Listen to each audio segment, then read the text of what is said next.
Muito boa tarde, 5 horas e 32 minutos no horário de Brasília. Hoje começamos um pouco mais tarde do que o nosso horário habitual, sempre às 10 para 5, também no horário de Brasília, porque esta terça-feira, 7 de setembro, dia da Independência, tem sido um dia de leilões pelo Agrocanal e também pelo Canal do Boi. Aqui no Canal do Boi, nós tivemos até poucos minutos atrás o leilão OB, edição de reprodutores da raça Brahma. Nós tivemos no final de semana o leilão OB com os touros Nelore, hoje os animais da raça Brahma com muito sucesso. A realização foi da Central Leilões e por isso começamos um pouco mais tarde hoje. Pelo Agrocanal, segue desde a 1 da tarde, no horário de Brasília, o 5º mega leilão do agronegócio em benefício ao Hospital do Câncer de Presidente Prudente, interior do estado de São Paulo. Aí você tem, são imagens ao vivo, um dos lotes do leilão, é um objeto de arte, não consigo identificar daqui, mas um abridor, tá lá, tá escrito aí, um abridor elétrico magnético. São doações de pessoas que apoiam, e no caso foi um artista, o Christopher Romero. Ele doou essa peça que está sendo leiloada neste momento, com o lance de R$ 1.300 com prazo de 30 dias para o pagamento. São vários itens desse leilão, nós já tivemos gado de corte, já tivemos reprodutores e agora uma peça de arte está sendo leiloada. A transmissão neste momento é do Agrocanal. O leilão deve seguir ainda por um bom tempo, porque são muitos lotes de doação e também há muitos compradores nesse evento que é transmitido ao vivo de Presidente Prudente, no interior do estado de São Paulo, com realização da Leilosul. E aqui no programa de hoje, agora um chapéu, entrou um chapéu, vamos ver de quem é esse chapéu, o Lincoln, por favor. Vai entrar então? Não, ainda não, mas tudo bem, daqui a pouco voltaremos com imagens ao vivo desse leilão transmitido neste momento pelo Agrocanal, emissora do SBA. Hoje, feriado aqui no Brasil, não tivemos atualização dos mercados, no caso da pecuária de corte, o preço do boi gordo, desde a última sexta-feira, em função dos casos atípicos da doença da vaca louca, o mercado está retraído e as indústrias frigoríficas aproveitaram o feriado de hoje para não realizar abates. Foi assim ontem, segunda-feira, tivemos um dia mais do que morno, segunda-feira já é um dia de poucos negócios, em função desses casos atípicos, nós tivemos um mercado morno. Mas ontem mesmo, você viu aqui no Mais Pecuária, nós passamos a informação de que o Brasil, o Ministério da Agricultura e ontem a Organização Mundial de Saúde Animal, ou Oficina Internacional de Epizootias, os dois órgãos deram por encerrada a questão dos casos atípicos de vaca louca. Os laboratórios confirmaram tratar-se de 2 casos atípicos. Ontem entrevistamos um professor aqui no programa que disse que há 2 casos. O caso clássico, que é aquele que amedrontou a Europa no início da década de 1990, com morte inclusive de pessoas que haviam consumido carne de animais contaminados. Esse nunca teve no Brasil. E o outro é o caso atípico. Nós tivemos nos últimos anos, cerca de 10 anos, 5 casos atípicos. O mais recente foi agora, em rebanho de Minas Gerais e também do Mato Grosso. E, repito, após os exames de prova e contraprova, foram considerados casos atípicos da doença e isso foi referendado ontem pela OIE. Portanto, caso encerrado.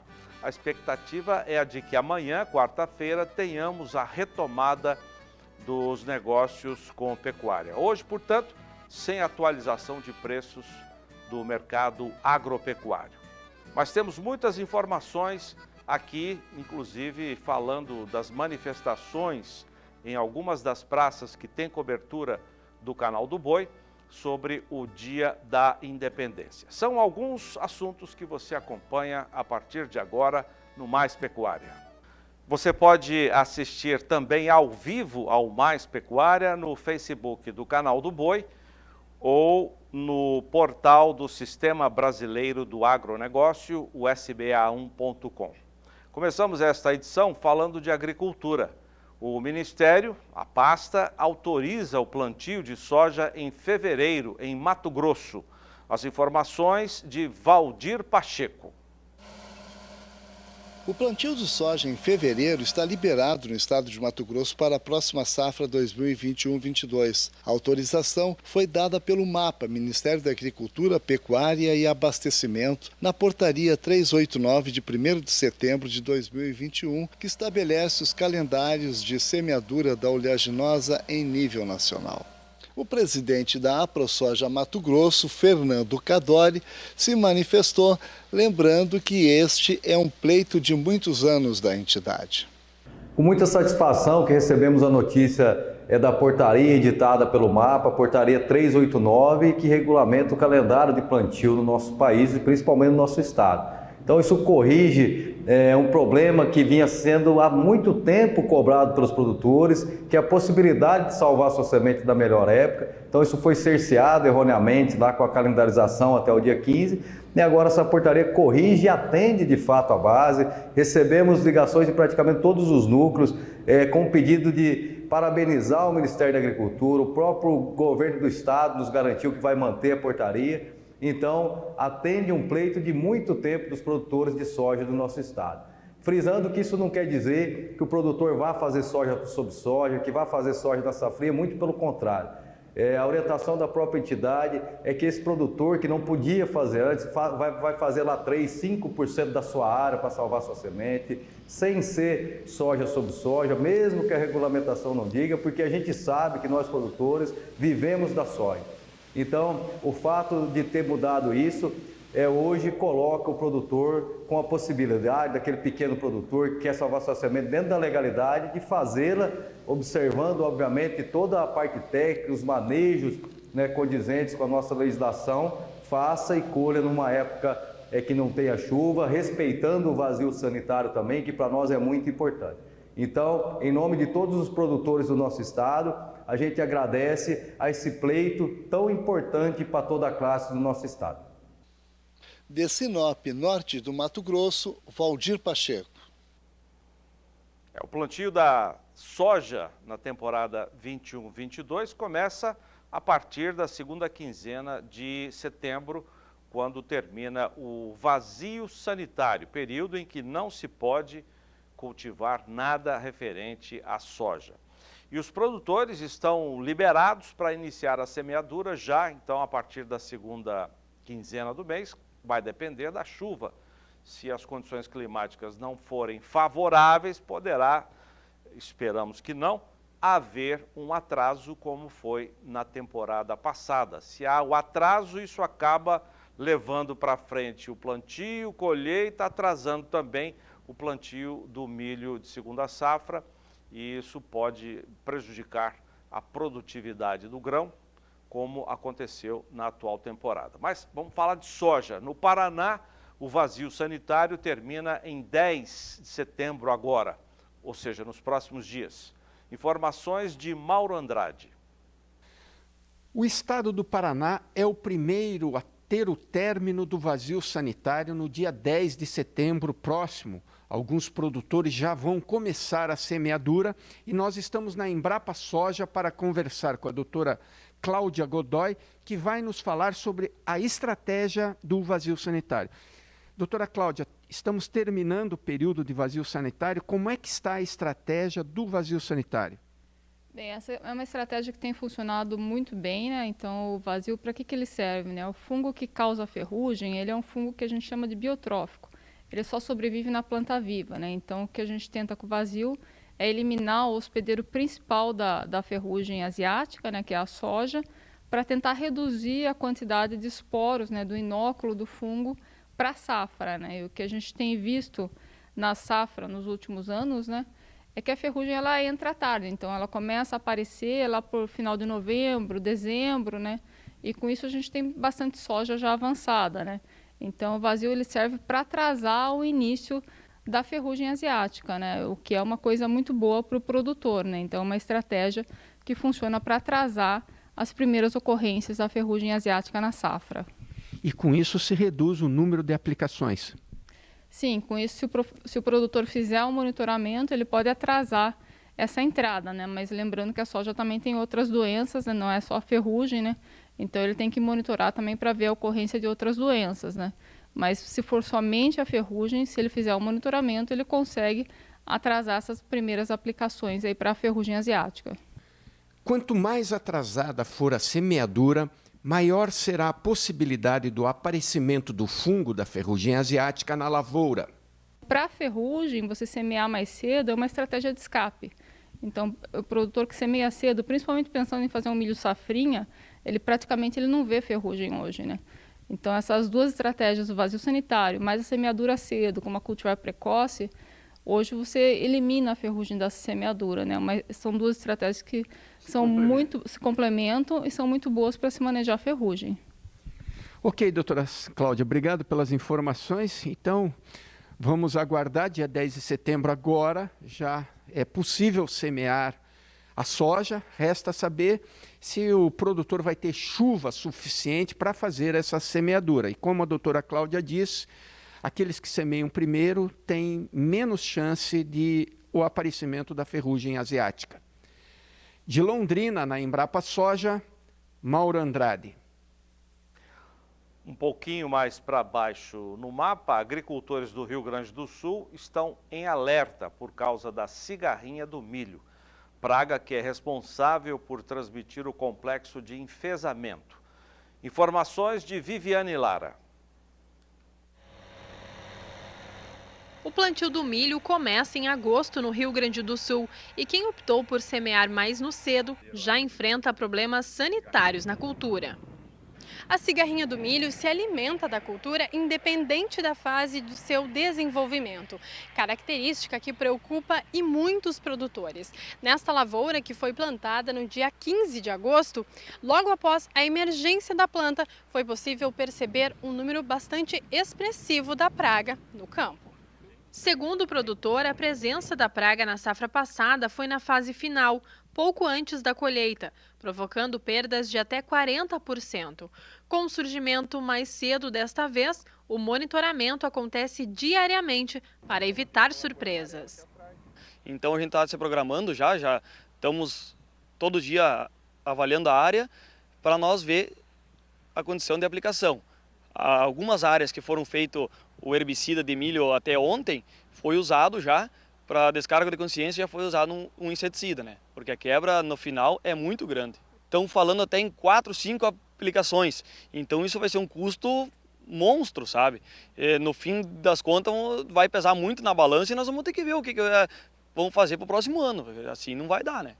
A situação que acontece na propriedade de Jonardo se repete em outras regiões do estado. De acordo com o monitoramento realizado pela Rede Técnica Cooperativa, as condições climáticas estão favoráveis para a disseminação da cigarrinha no milho. Desde que nós iniciamos nos 31 municípios, né, o projeto de monitoramento RTC, né, que ele visa levantar a densidade populacional nesses locais. Então, nesse período, a gente passou por diferentes condições meteorológicas que impactam diretamente a população, né? E aí a gente fala em a questão da temperatura, né? E no final de julho nós tivemos um frio rigoroso, né? Muitas geadas em algumas regiões do estado, até neve, o que fez a redução da população. Mas desde que voltou as temperaturas a se elevarem, muitas armadilhas mostraram a tendência do retorno de um aumento populacional. Então, em um monitoramento na lavoura, onde que você encontrar um percentual aí de incidência de 5, 7% de plantas com a presença de Daubolus maides, já é preconizado fazer a intervenção com controle. Até mesmo a Secretaria de Agricultura emitiu um alerta. O acompanhamento realizado pelo Estado nos meses de abril e maio em 151 municípios mostrou que de 179 amostras de milho, dessas, 44% estavam contaminadas com o complexo de enfesamento transmitido pela cigarrinha. De Cruz Alta, no Rio Grande do Sul, Viviane Lara. Os produtores de algodão brasileiros devem entregar ao mercado este ano não mais que 2.400.000 toneladas da pluma. Isso significa que o país produz agora o mesmo volume que exportou no ciclo passado. Veja mais informações. O Brasil não vai produzir algodão este ano no mesmo volume do ano anterior.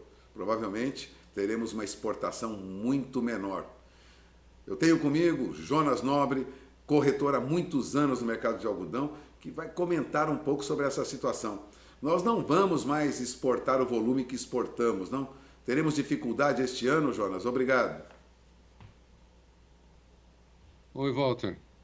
Como é que vai? Teremos alguma dificuldade de quantidade.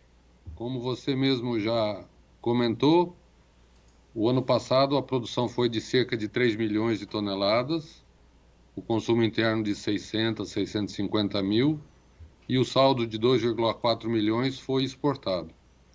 Esse ano, por causa de uma redução diária e alguns problemas durante o desenvolvimento da lavoura, principalmente no Mato Grosso, a nossa produção total deve ficar ao redor de 2,3, 2,4 milhões. O consumo doméstico subiu um pouquinho para umas 700 mil. Então, a exportação esse ano vai ser esse diferencial de produção menos consumo interno. A produção brasileira recuou, mas ela chega a provocar essa alta nos preços do algodão que temos visto recentemente? Walter, os preços internacionais são muito regidos e muito ditados pela Bolsa de Mercado Futuro de Nova York, que os Estados Unidos ainda é o maior exportador de algodão do mundo. Então, como todas as outras origens que exportam para a Ásia, que é o nosso maior consumidor de algodão, ficam quase que reféns dessa cotação futura do mercado americano, que reflete muito a situação da safra americana. Então, esse valor mais alto que a gente vê em dezembro de 21, na faixa de 93 centavos, é o reflexo de um estoque de passagem muito baixo que tivemos nos Estados Unidos agora, 10 milhões de fardos, só que nenhum de nós esperávamos que refletisse num preço tão alto como está agora. 93 centavos realmente é um preço caro, mas pagar preço caro não é privilégio de indústria têxtil brasileira, o mundo todo está pagando isso, está com uma demanda boa, a produção não está tão grande assim. Então, o que o Brasil produz menos impacta, mas não chega a influenciar tão fortemente o mercado internacional. O produtor brasileiro está conseguindo as vantagens desse preço mais alto? Pouca coisa. O produtor brasileiro, como via de regra, ele começa a vender antes de plantar até, e quando ele começa a colher, como é o caso agora, que nós estamos acabando a colheita no Brasil, ele está com 75%, 80% já comprometido anteriormente. Então, ele vai ter um espaço para ganhar ou participar dessa alta dos preços muito pequeno. Ele tem que cumprir já todos os contratos anteriormente, com preços que, nesse caso, estão mais baixos. E como ele já está vendendo para 22 e para 23, se o mercado lá na frente tiver mais baixo, aí ele vai ter a vantagem de ter vendido a produção dele num preço acima do que poderá ser o mercado futuro. Então, essa participação não é com toda... A produção não participa com toda essa alta que ele está no mercado agora. Ele tem muito contrato antigo para entregar. Vamos falar um pouquinho da perspectiva mais adiante. O Brasil já produziu 3 milhões de toneladas de pluma, já conseguiu exportar 2 milhões e 300 mil, não fará isso este ano, mas já fez. A tendência é crescer a produção e a exportação de algodão brasileiro? Certamente. O presidente da Abrapa, a Associação Brasileira dos Produtores de Algodão, Júlio Busato, em todas as reuniões que ele faz, em todos os pronunciamentos dele, diz que o Brasil, em 2030, será o maior exportador de algodão do mundo. A expectativa e a perspectiva realmente é de um aumento de área, aumento de produção, e a gente espera que isso, talvez em 22 não, mas de 23 para frente, volte a produzir 3 milhões e acima disso. Bom, você acaba de ouvir Jonas Nobre. Jonas Nobre é corretor na área de algodão há muitos anos, é membro aqui do grupo de corretores da BBM e faz parte do Conselho da Bolsa Brasileira de Mercadorias. Você ouviu perspectiva para o algodão daqui a alguns anos? É muito boa. Walter Puga Júnior, de São Paulo. Legal. Você vê agora informações de um programa para melhorar o desempenho das fazendas de pecuária, lançado recentemente pela Cemex, o Cemex Embryos. A Cemex é uma das empresas que mais investe no desenvolvimento e entrega de tecnologias para aumentar a lucratividade e eficiência das fazendas ao redor do mundo. Com esse propósito, disponibilizamos aos nossos clientes o Cemex Embryos, um programa de produção e distribuição de embriões oriundos de doadoras homologadas em propriedades reconhecidas pela sua excelente seleção genética. Nossos embriões vêm conquistando a preferência de grandes produtores, que procuram progresso genético de forma rápida e descomplicada. A transferência de embriões da Cemex, quando realizada por profissionais experientes e qualificados, apresenta resultados de sucesso acima da média.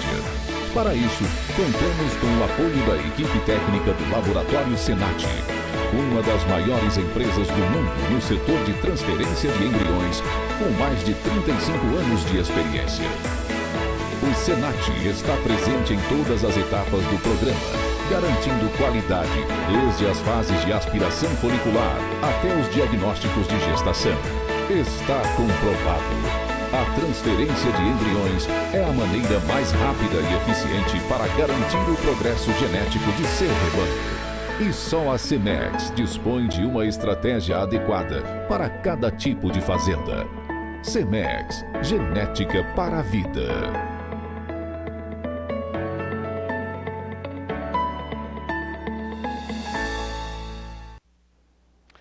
Agora são 5:06 no horário de Brasília, agenda de eventos do Canal do Boi. Vamos falar do leilão Agropecuária Ribeirópolis, edição Touros SEIP. SEIP é o Certificado Especial de Identificação e Produção, um selo emitido pelo Ministério da Agricultura que atesta a qualidade reprodutiva do animal. Então, edição Touros Agropecuária Ribeirópolis. Será no dia 19 agora, a partir de 2 da tarde, horário de Brasília, com a realização da Central Leilões, oferta de 250 reprodutores avaliados pelo programa Delta Gen. Veja mais informações com o Daniel de Paula.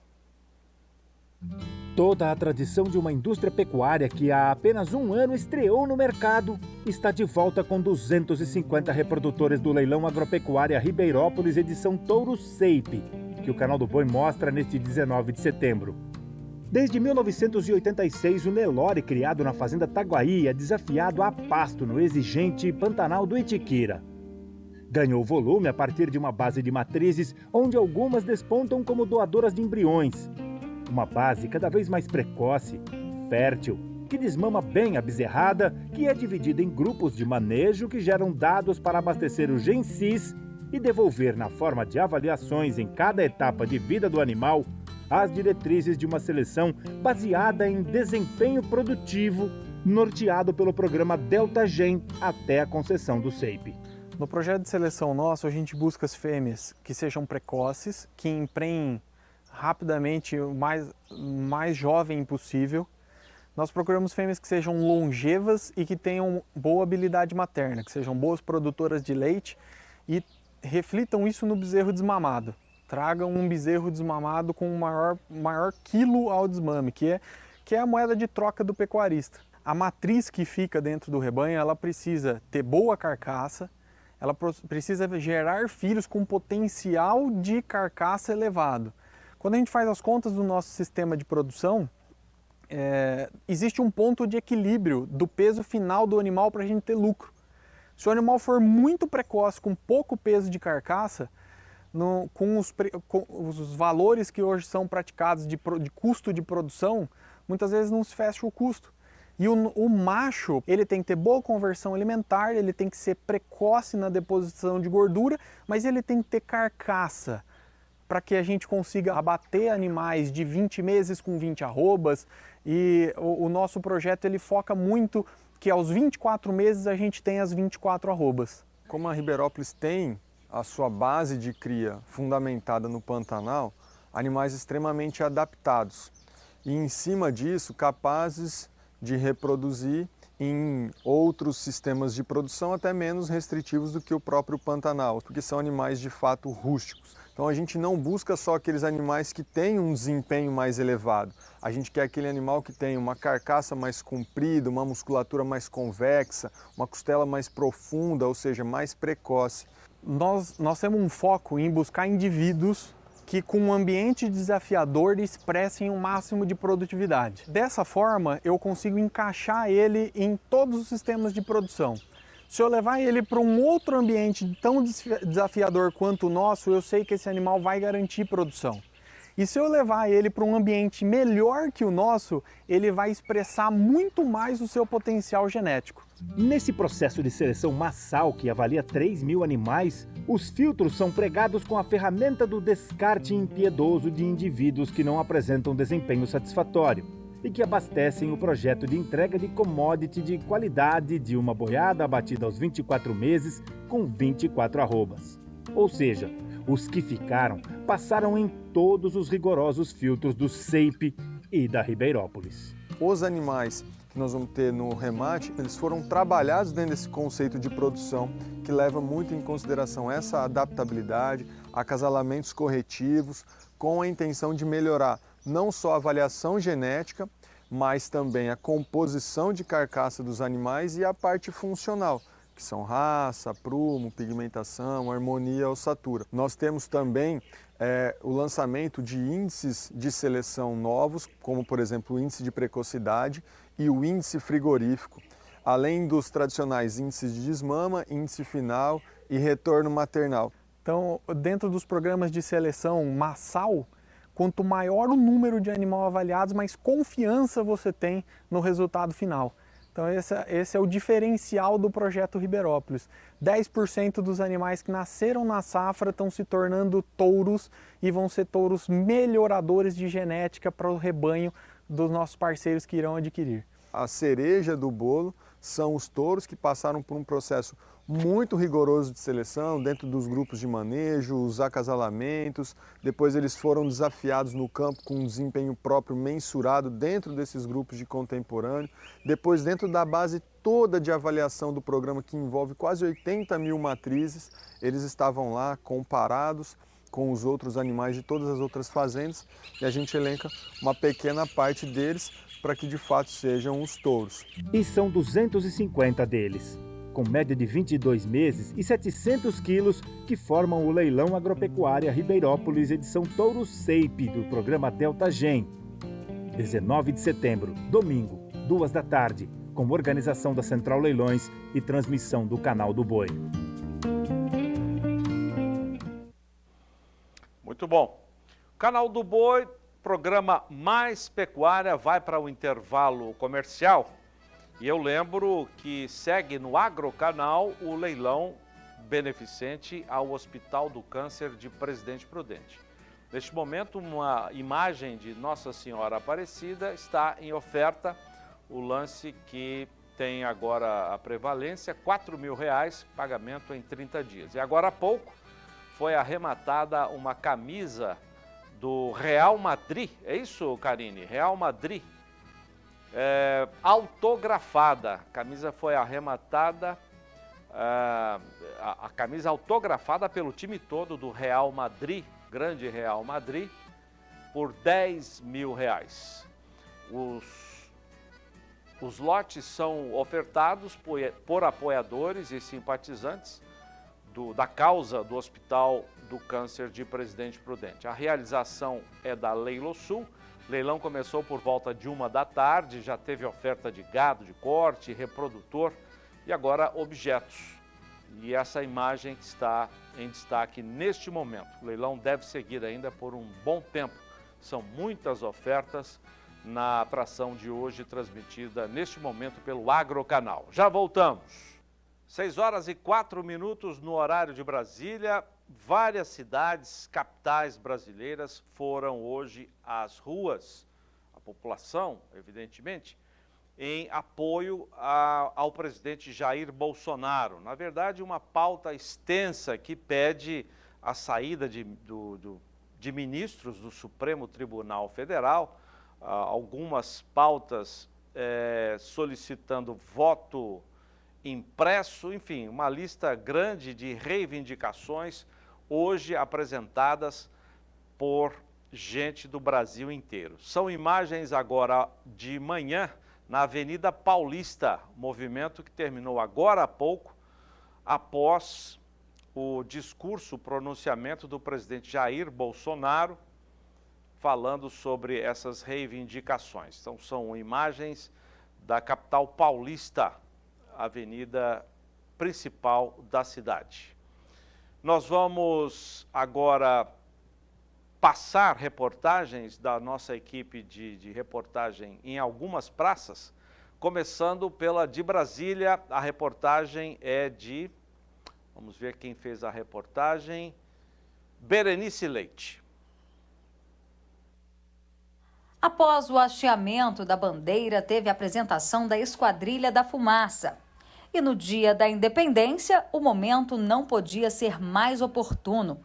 Produtores rurais e caminhoneiros vieram de longe para manifestar pela liberdade. O presidente Jair Bolsonaro discursou pela manhã aqui em Brasília e garantiu que a partir da resposta do povo, que veio em peso a Brasília para manifestar, as coisas irão mudar. Ele também frisou que todos, sem exceção, devem se curvar à Constituição. Não podemos aceitar mais prisões políticas no nosso Brasil.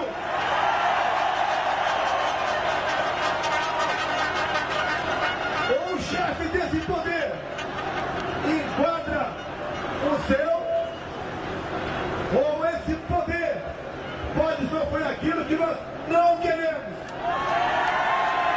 Porque nós valorizamos, reconhecemos e sabemos o valor de cada poder da República. Entre os ministros, Tereza Cristina, da Agricultura, participou dos atos. Os protestos são em apoio ao presidente Jair Bolsonaro, pela liberdade de expressão e pelo impeachment de ministros do STF, que nos últimos dias expediram ordens de prisão e busca e apreensão contra representantes do agronegócio, como o presidente da AproSoja, Antônio Galvão, e o caminhoneiro Zé Trovão.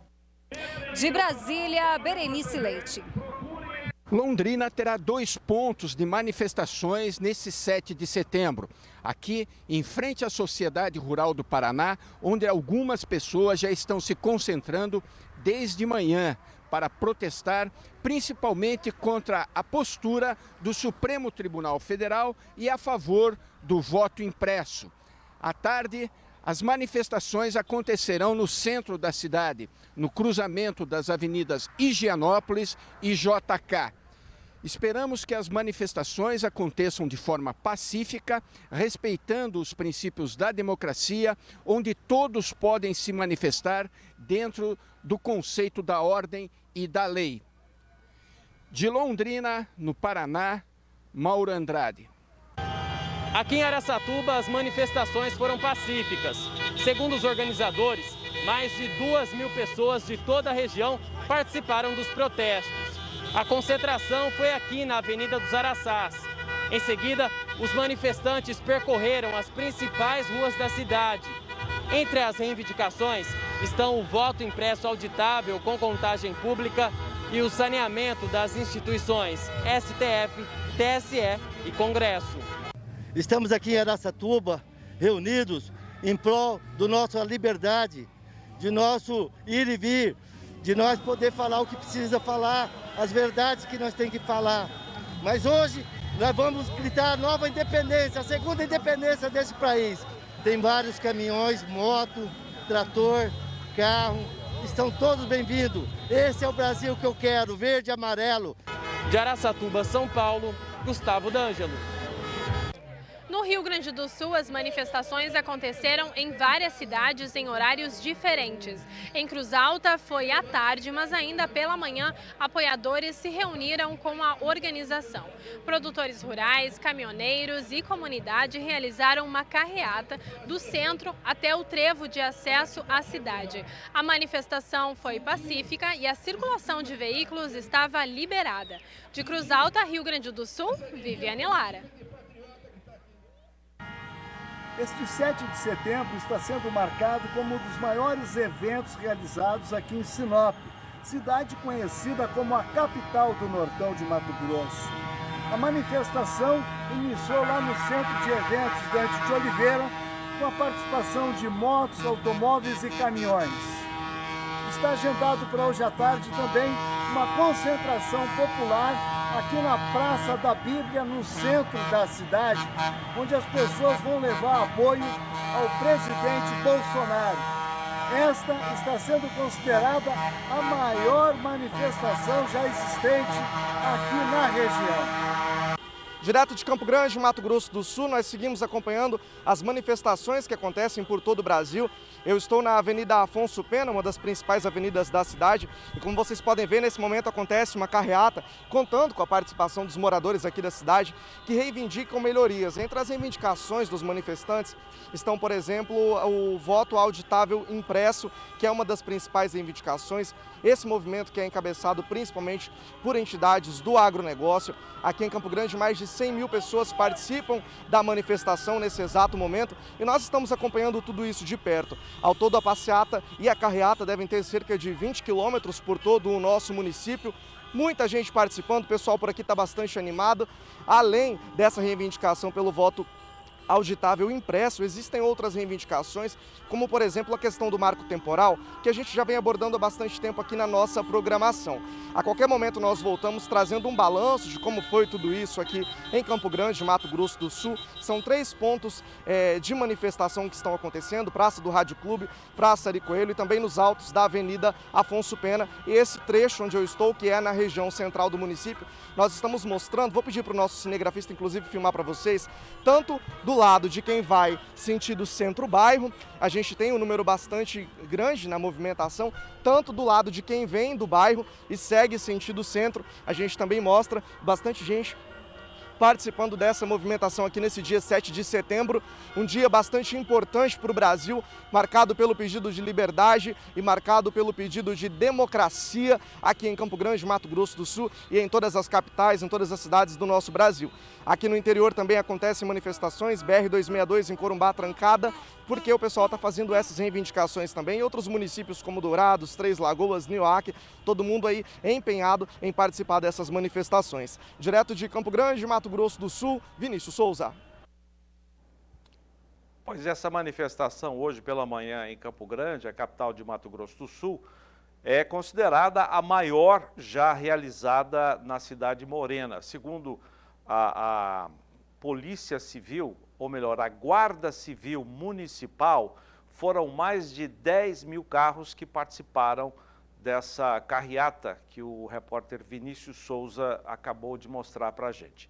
Mas temos mais, nós vamos agora até a área central de Campo Grande com o repórter José Cunha, que tem informações ao vivo para a gente. Boa noite, Zé.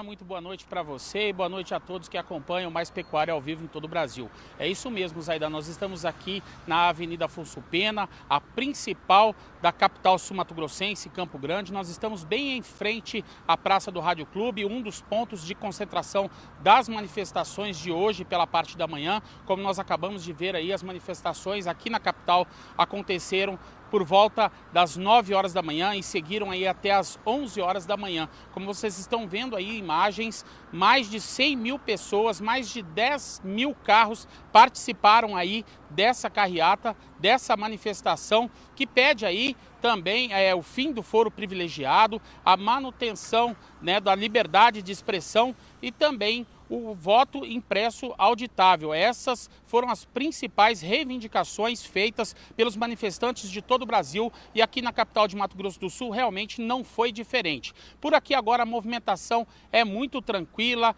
apenas a Polícia Militar e o Corpo de Bombeiros estão presentes aqui ao longo da Avenida Afonso Pena. Poucos carros estão passando por aqui nesse momento, alguns com a bandeira do Brasil, pessoas passam, acenam, buzinam, mas a manifestação mesmo aqui em Campo Grande ocorreu pela parte da manhã. Agora, na parte da tarde, movimentação normal, trânsito tranquilo, mas realmente foi uma grande manifestação. Mato Grosso do Sul não deixou de participar aí desse grande evento por todo o Brasil, em comemoração ao dia 7 de setembro, pedindo aí então essas reivindicações, a democracia.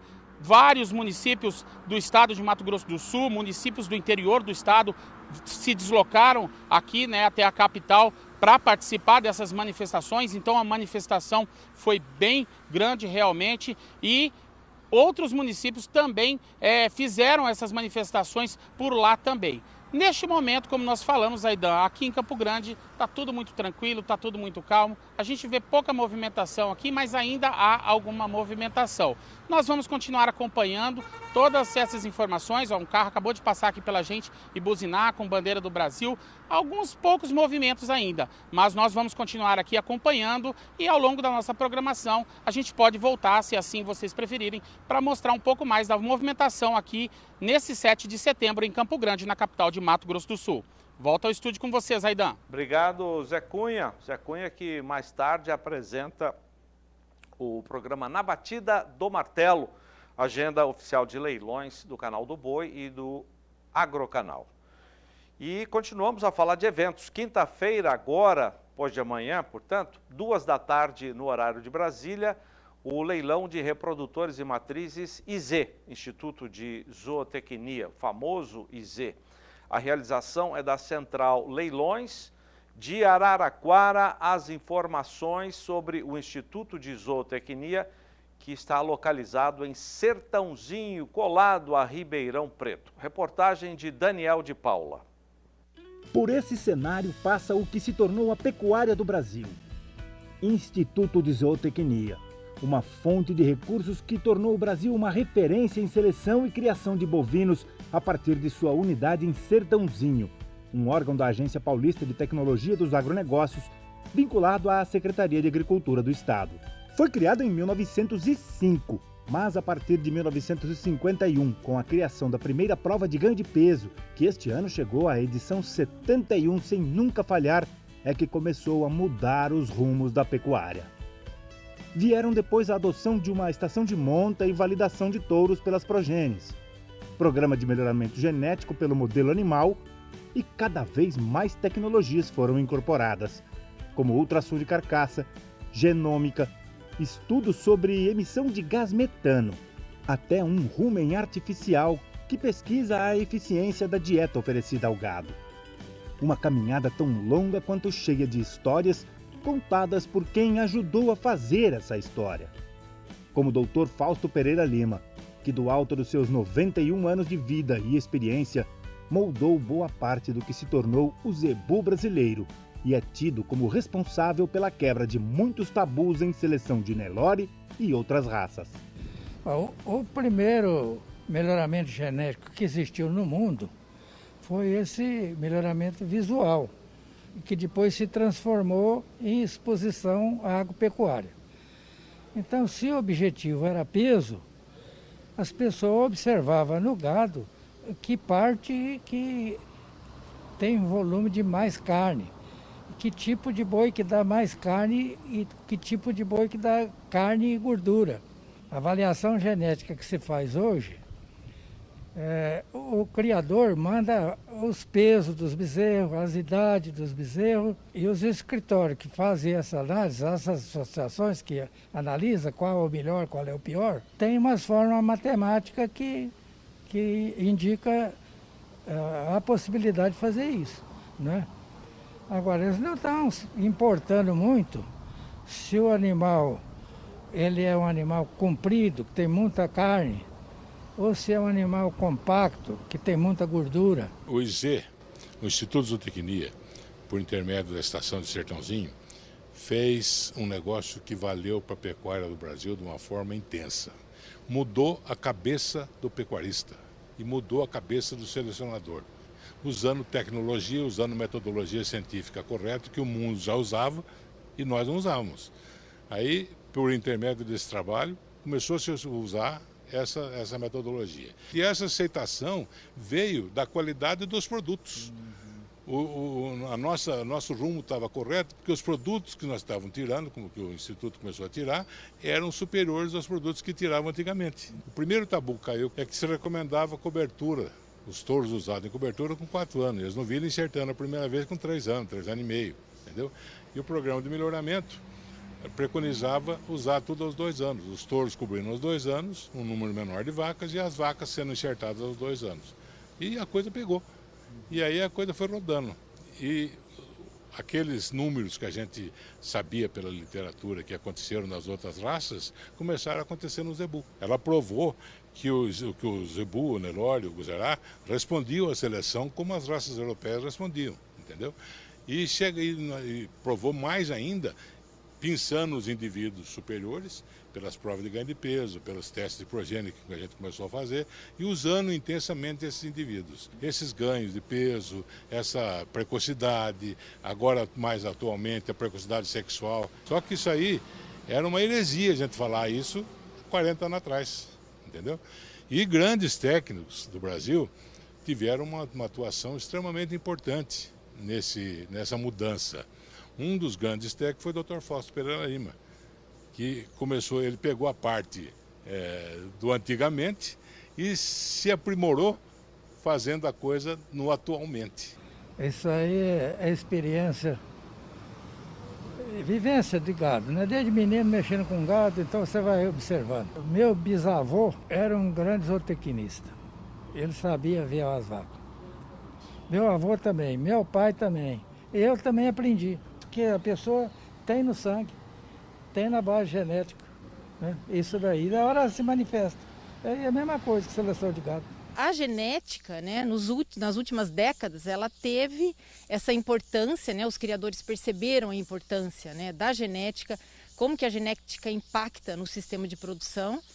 E nesse sentido, né, o Instituto de Zootecnia contribuiu como uma vitrine, né, eu diria assim, já que o trabalho de melhoramento genético é realizado aqui já há mais de 40 anos, especificamente no caso do programa de melhoramento genético, né, e nós conseguimos então, além de informar e mostrar para o produtor, né, o impacto da seleção nos sistemas de produção, conseguimos também produzir animais geneticamente superiores, né, e esses animais são disponibilizados ao mercado no sentido de auxiliar, né, todos os sistemas de produção. Nem tudo que a gente vê, que a gente mede, é passado para a progênie. Então, quanto mais tecnologia a gente coloca, né, na estimativa do valor genético e da DEP, né, a gente erra menos na seleção e o criador também, né. Por isso que nós fomos incorporando tecnologias também, teve interesse. Então, eu me pergunto, para que fazer uma avaliação genética do rebanho do IZ? Porque o criador vinha aqui e falava assim, eu quero ver as progênies desse touro, eu quero ver as filhas desse touro. Será que esse touro desmama bem? Será que ele dá filhos pesados a 1 ano de idade? Então, ao invés de ficar mostrando dados fenotípicos sem correção de sexo, nem de ano, nem de ambiente e tal, faz uma avaliação genética. Então, foi o criador que pediu isso E a gente começou a fazer isso, né? Isso proporcionou para nós ter um menor erro de seleção e para quem está comprando também, né? Então, isso é importante. Hoje, grande parte dos rebanhos nacionais possuem material genético oriundos do Instituto Zootecnia, né? E isso para nós é uma grande satisfação, né, em ver o trabalho desenvolvido aqui contribuindo para os sistemas de produção no país e também fora do país. Quem nos proporcionou este encontro mais recente aqui, está aqui do nosso lado, Lúcio Cornachini, também um grande influenciador, um cara referência também em seleção. É sempre bom a gente estar com ele, passa o tempo, mas as lições não acabam nunca, né? A importância desse homem é muito grande, né, Lúcio? Dr. Fausto foi meu primeiro chefe. Eu cheguei na Lagoa da Serra em dezembro de 90 e ele era então o superintendente. Ele estava fazendo a transição do grupo Biage para o grupo Bamerindos. E ele foi meu primeiro chefe, né? Ele foi o nosso professor, para mim é um orgulho muito grande, sou amigo dele desde essa época, sempre acompanhei. E mais do que tudo, é saber que ele teve uma contribuição para a pecuária nacional, não só através do conhecimento, mas também de palestras, né? Ele proporcionou isso para mais pessoas e pouca gente sabe, talvez muito pouca, mas ele, por exemplo, foi o precursor, igual você falou, da genética de peso. E sabe quem que ele trouxe para a Lagoa da Serra e comprou? Um touro que fez uma história. Isso é da minha época, ele vai saber muito bem de quem eu estou falando, que é o 1646 da Mundo Novo. Então quem descobriu o 1646 foi o Dr. Fausto. E além de tudo, ele proporcionou, numa parceria entre Lagoa e Instituto de Zootecnia, a gente disponibilizar a genética que não era conhecida, então. Mas fez grandes touros. Então tem tantos touros do IZ que fez uma história dentro do rebanho de seleção que foi fruto do trabalho do IZ lá de trás, né, de mais de 50 anos. Então, para nós é um prazer estar aqui, né? Pois é, a gente fica satisfeito, fica até orgulhoso, enfim. Depois dessa idade minha, vi um companheiro como o Lúcio, vem lembrar aqueles tempos que estava começando tudo e que deu um resultado muito grande. Ele contribuiu demais, que proporcionou a melhoria de muitos rebanhos no Brasil. Não só no Brasil, mas em outros países também. É tanta história, tanta tecnologia e genética que não cabe num filme só, nem num rebanho só. É por isso que, em breve, essa contribuição que o IZ sempre deu se torna oportunidade de negócios em uma parceria com o Pecuária BR. Mas esse é um assunto para breve. Merece todo o nosso reconhecimento, o Dr. Fausto Pereira Lima. Merece as homenagens pelo trabalho em favor do melhoramento genético das raças, não só o Nelore, mas das raças zebuínas no Brasil. Intervalo comercial. Na sequência, a série especial de reportagens sobre estação de monta. Até já! Ainda pouco explorada no Brasil, a ovinocultura tem grande potencial de expansão. Mas para isso é necessário um manejo reprodutivo correto. Você vai saber mais na reportagem de Mauro Andrade. O Brasil tem um enorme potencial para a criação de ovinos, ainda pouco aproveitada pelos produtores. Apesar da cadeia produtiva não estar bem organizada, o produtor que encarar a atividade de maneira profissional tem fortes chances de sucesso. Nós vamos conversar com o Dr. Edson Azambuja, ele é professor da Universidade Estadual de Londrina. Se você pensa estabelecer a ovinocultura como algo importante economicamente, algumas coisas você tem que considerar e ponderar. A criação de ovinos exige vários aspectos técnicos. Hoje, vamos abordar o manejo reprodutivo para se conseguir resultado econômico na atividade. O produtor deve manter somente fêmeas férteis na propriedade que entregam, no mínimo, um cordeiro por ano. Como comentamos anteriormente, uma boa fêmea é aquela que deixa pelo menos um cordeiro, tá? Então, por ano, estou falando aqui. Lógico que isso vai depender desde a criação dessa fêmea. Ela tem que se desenvolver de uma maneira adequada, quando ela estiver ainda mamando, né? Ser desmamada com bom peso e continuar ganhando peso. As ovelhas, e o macho também acontece, na média ela entra em puberdade com 6 a 9 meses, mais ou menos isso, tá? 6 a 9 meses. Ela já é apta para ser cruzada? Ela é apta desde que ela tenha peso suficiente. E como que a gente estabelece esse peso suficiente? Depende do peso das suas mães, da média do rebanho. Então eu posso acasalar uma borrega se ela tiver em torno de 75% do peso da mãe. Tá? Então esse bom desenvolvimento tem que ter. Isso vai ser com que idade? Com esses 6 a 9 meses? Não é tão simples assim, né? Normalmente é ao redor disso, mas nós já consideramos um bom índice se você acasalar com 12 meses, ou ao redor de 12 meses, tá? Com esse peso aí de pelo menos 75% do peso da fêmea adulta. Colocou em reprodução, ela ficou prenhe, vai levar em torno de 147, 148 dias de gestação, né? Alguns arredondam 5 meses, né? Mas a gente tem observado essas médias aí de 147 a 148 dias, e o cordeiro tem que nascer com bom peso. Então esse bom peso hoje para as raças de corte está algo em torno de 4 a 4,5 kg. O cordeiro teria que ter.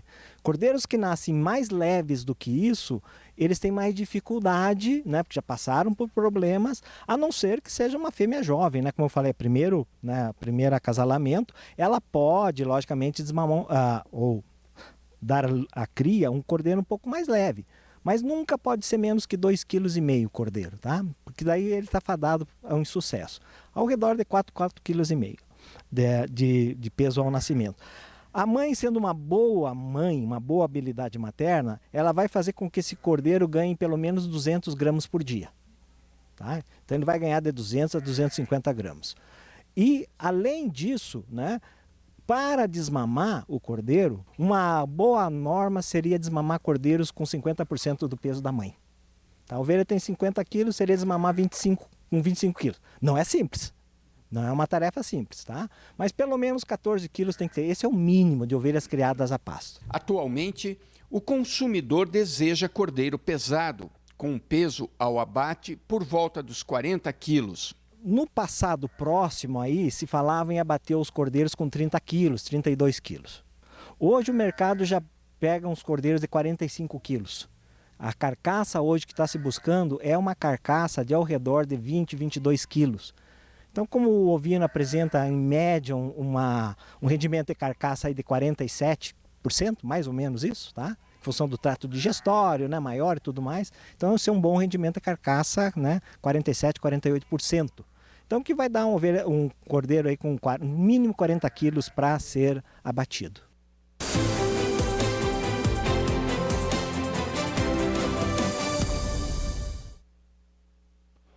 Agora a sequência da série especial de reportagens sobre a estação de monta. Nesta reportagem, o assunto é a escolha do reprodutor. Como escolher o reprodutor para você fazer a estação na sua propriedade. Uma das fases mais importantes para a busca de melhoramento genético da boiada. Veja com Kylie Rodrigues. Nesta segunda parte do especial sobre estação de monta, o assunto é a escolha do reprodutor. Estamos na Embrapa Gado de Corte, em Campo Grande, Mato Grosso do Sul, nesse cenário todo especial. E o meu convidado é o Dr. Gilberto Menezes, pesquisador da Embrapa Gado de Corte. Muito obrigada, viu, pela sua participação, Gilberto. Eu que agradeço, Kylie. Gilberto, vamos iniciar então esse bate-papo, né? Quero saber o seguinte, quais aspectos levar em consideração na escolha desse reprodutor? Sim, Kylie, esse é um assunto bastante importante, tem uma relevância desde para um pequeno produtor até um grande produtor de gado de corte. Então, realmente, a gente tem que dar atenção e pensar muito bem, planejar muito bem para tomar decisões corretas.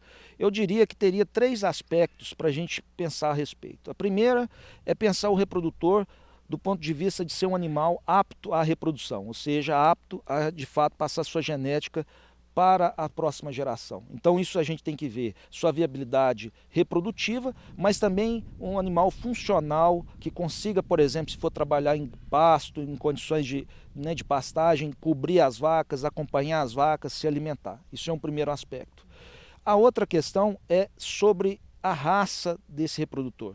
O grupo genético que esse reprodutor faz parte, porque isso tem relação com a adaptação desse reprodutor às condições de criação, às condições de produção, e aí a gente tem uma diversidade de raças nesse sentido, e também em relação ao mercado, ao que a genética desse animal vai permitir ao produtor gerar o mercado e atender as demandas. E terceiro, avaliar a qualidade genética desse reprodutor. De fato, é um melhorador? Ele de fato vai trazer melhoria ao rebanho desse produtor?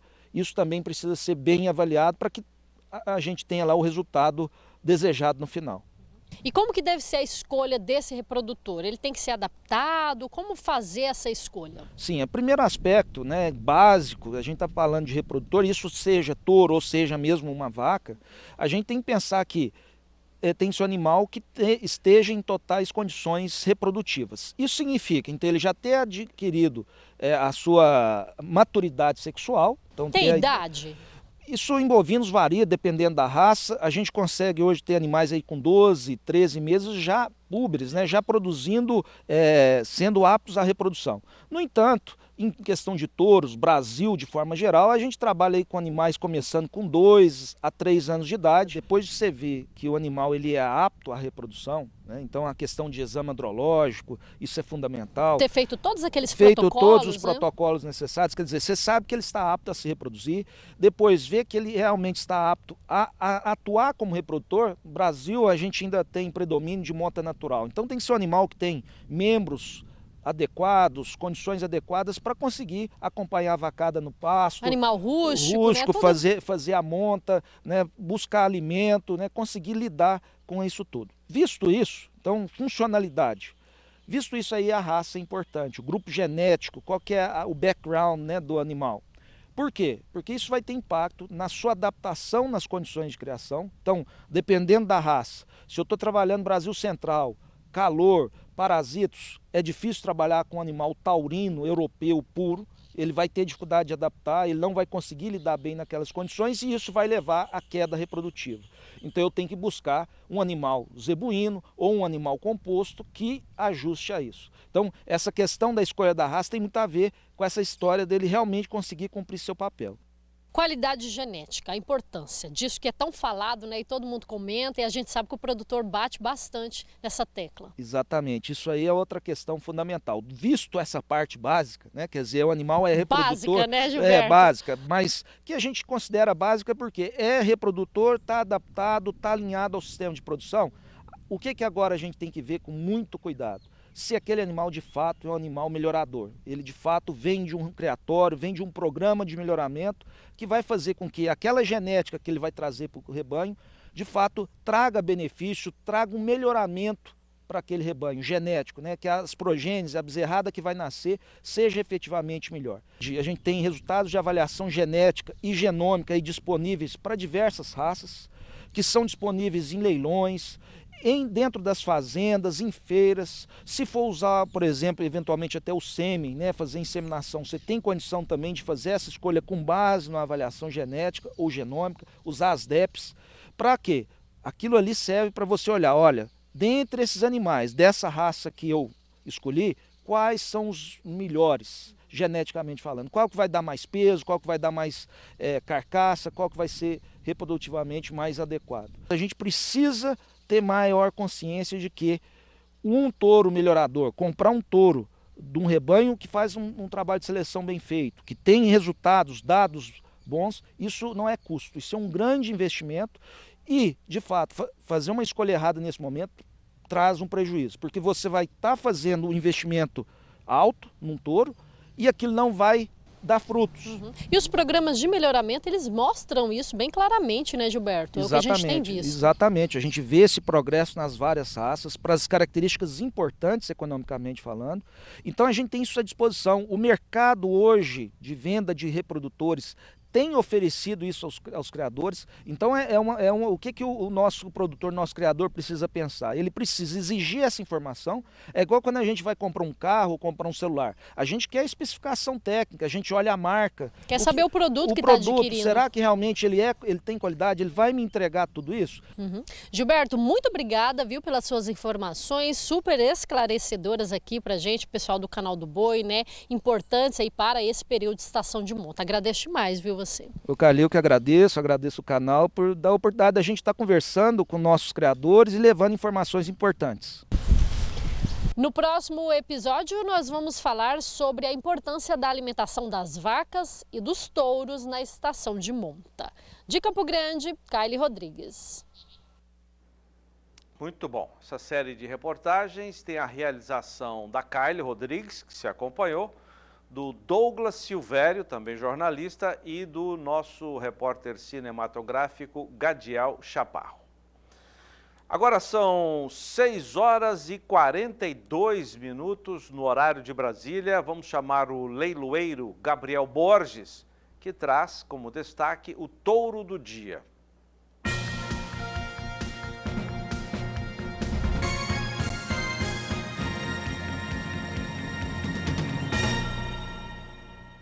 Olá, meus amigos, feriado de 7 de setembro e o Touro do Dia está aqui trazendo um excelente reprodutor para você, para comercializar suas doses de sêmen em alto nível, aqui em homenagem a esse dia tão importante da nação, que é o dia 7 de setembro. Pode colocar o touro na tela, é o número 220, é o lote dele, é o Araguaia RMVC, não poderia ser diferente, né? Nós teríamos que trazer aqui, em comemoração, o Rei Tourichorel, na filiação do Araguaia. Araguaia é excepcional, porque ele é Tourichorel na Meca, Five da Matinha, que é Rambo da Mundo Novo, e na linha baixa, uma neta do grande Gandhi P.O. da Nova Índia. Ele que é Deca 1 para várias características aqui, principalmente nas características de carcaça, acabamento, precocidade e musculosidade. Então tá aí, lembrando, meu amigo, terça-feira, dia 7 de setembro, feriado nacional, é o Araguaia RMVC, o touro do dia, de 18 por apenas R$15 a dose. Não perca a oportunidade não, virou dia 8, você já perde aí a chance de pagar só 15, hein? 15 válido só por hoje na ação Touro do Dia. Um grande abraço, eu volto amanhã com mais ofertas para você.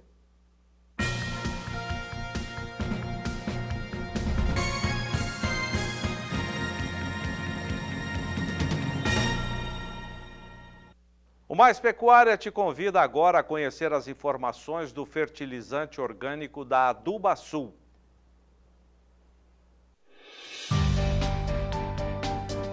A terra é o bem mais precioso da humanidade. Dela retiramos o sustento, a riqueza e damos sequência à vida. E precisamos tratar com respeito quem nos acolhe, devolvendo os nutrientes que o solo necessita. Por isso, a Adubasul investe em pesquisa e tecnologia, desenvolvendo fertilizantes, combinando substâncias de origem natural que fornecem as condições adequadas para o cultivo sem agredir o meio ambiente. Os fertilizantes Adubasul têm como base o esterco de peru, fonte rica em matéria orgânica, macro e micronutrientes. O processo tem início na escolha da matéria-prima, que é depositada em armazéns para compostagem e esterilização, passando por uma rigorosa seleção, onde são separadas as partículas de matéria orgânica dos rejeitos para o processo industrial e de esterilização, até estar adequado para o uso como fertilizante em 2 versões. Orgânico Premium, certificado pelo IBD, e NPK organomineral disponível em várias fórmulas, embalados em sacas de 40 quilos e Big Bag de 1.000 quilos. A Adubasul também conta com técnicos e engenheiros agrônomos para assistência e atividades em campo, garantindo a eficiência de seus produtos, respeitando o meio ambiente e o desenvolvimento sustentável. Adubasul Fertilizantes, indispensável em sua lavoura. Você viu ontem aqui no Mais Pecuária que a Oficina Internacional de Epizootias, ou Organização Mundial de Saúde Animal, deu por encerrado o caso suspeito de doença da vaca louca aqui no Brasil. Depois da confirmação no sábado pelo Ministério da Agricultura de tratarem-se de casos atípicos, a OIE ontem encerrou a questão, até colocando o Brasil já apto a retomar negociações com a China para a volta das exportações de carne bovina para aquele país, que ficaram interrompidas logo que a suspeita foi levantada. E nós falamos também, na sequência dessa informação, sobre o modelo de produção pecuária no Brasil. O modelo do Brasil é a pasto, todo mundo sabe, e quando o gado vai para o coxo, são permitidos apenas alimentos de origem vegetal. Os alimentos de origem animal não podem ser dados para os rebanhos, aliás, são proibidos para o gado bovino.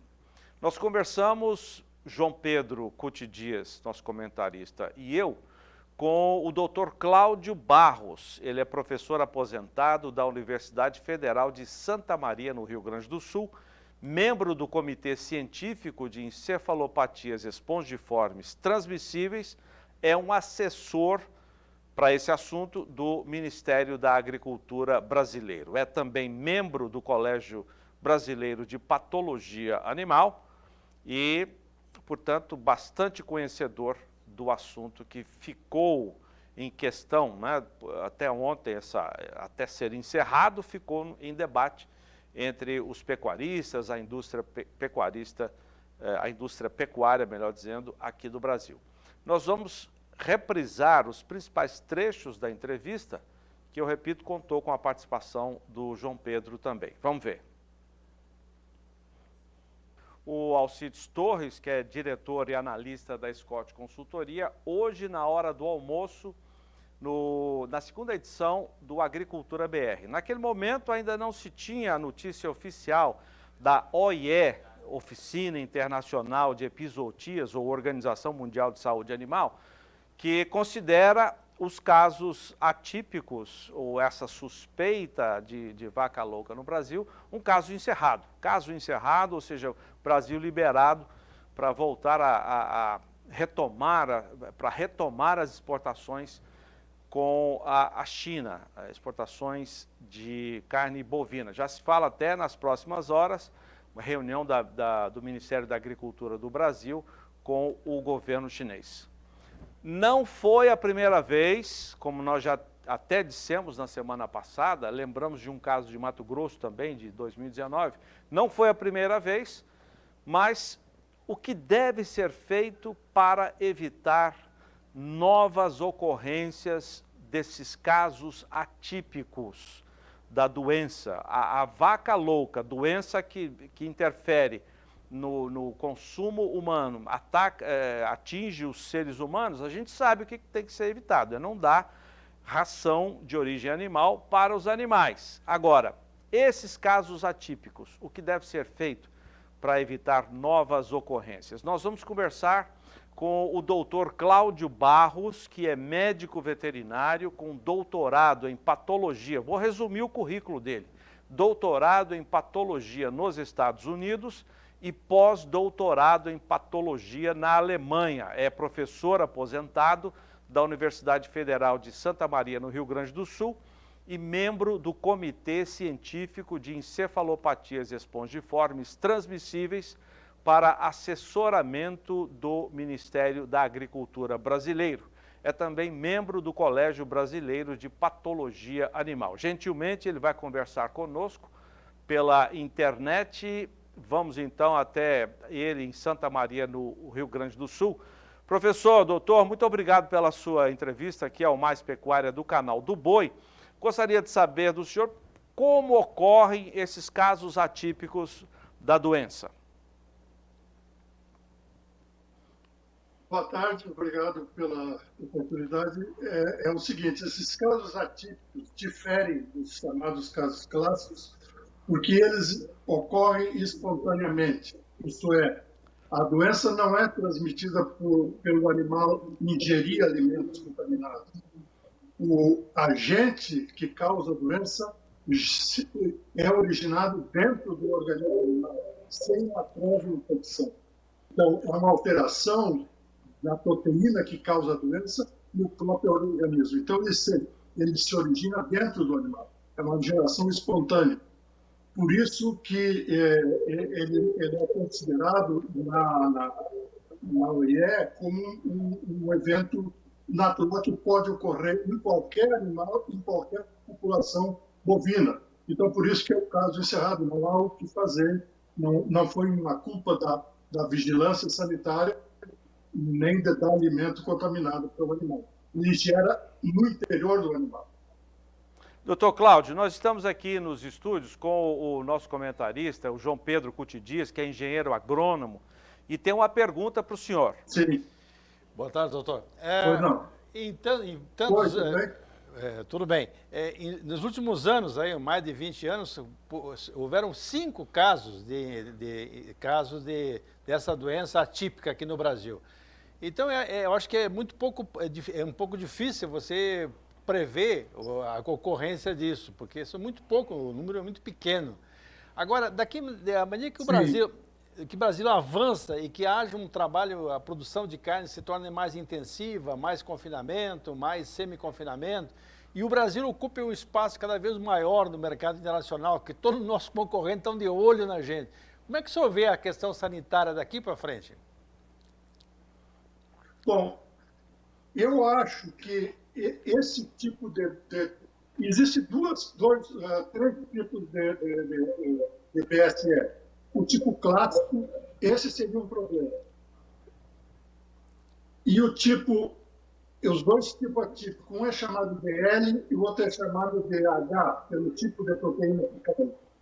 Os nossos 5 casos são do tipo H. E como falou antes o apresentador, a OIE já encerrou o caso. Então, isso não interfere na credibilidade sanitária do país. Mas, por outro lado, esses casos atípicos, no momento, não tem como prever quando eles vão ocorrer. Eles podem ocorrer em qualquer lugar, eles não têm uma ligação com o cuidado sanitário com o rebanho. Eles podem ocorrer no Mato Grosso, eles podem ocorrer no Rio Grande do Sul, no Maranhão, na Suécia, já ocorreram, tem uma lista disso que você pode ver na literatura, em vários países, são muito, muito raros, e eles estão aparecendo mais agora porque os testes de detecção são muito mais sensíveis. Mas eles existiram sempre. Eu tenho certeza que esses casos clássicos, chamados clássicos, que houve 200 mil casos, foram casos desses que eram raros, que os ingleses, por uma razão que fica talvez longa para explicar, eles reproduziram esses casos vendendo farinha de osso e farinha de carne contaminada para a alimentação de animais, que eram casos esporádicos e foram para o abate. Então, o que a gente tem que fazer para cuidar disso aí é evitar que esses animais entrem na cadeia de produção de carne. Então, no abate, como foram esses casos aí, impedir que esses animais entrem na cadeia alimentar. E isso se faz como foi feito aí, por testes, exame clínico e testes moleculares que foi feito nesses animais. O senhor acredita, então, essa questão, por exemplo, de usar cama de frango para adubação de pasto, por exemplo, que é muito comum aqui no Centro-Oeste o pessoal usar, isso pode, em algum momento, criar alguma condição de surgir algum problema mais sério? Pode, mas seria outro tipo. Seria o tipo clássico de BSE. Esse é um tipo diferente e é mais grave. E isso tem que ver com quando você faz esse exame que foi feito no capillar, esse exame molecular, você diferencia o que é atípico e o que é o tipo clássico. O tipo clássico é transmitido por alimento, no caso aí a cama do frango. E nesse caso a OIE é mais drástica no tratamento do problema. Então, nesse caso seria um problema, mas não nos casos atípicos. Os casos atípicos não são transmitidos por alimento. São duas coisas diferentes. Eu não sei se eu expliquei claramente. Não, com certeza. E eu acho importante um alerta, né? O pessoal que usa esses resíduos para fazer adubação de pasto tem um cuidado de deixar um tempo antes de colocar animal, né? Sim. E outra coisa, esse caso atípico, ele não é gerado pelo agente infeccioso, mas ele pode depois ele ser transmitido. Então, ele não deve ser usado para alimentar pessoas e ele não deve ser usado para alimentar animais. As carcaças devem ser destruídas. Tá certo. Bom, aqui no Brasil... Ele apresenta... Pois não? Não, é isso aí. Pode falar.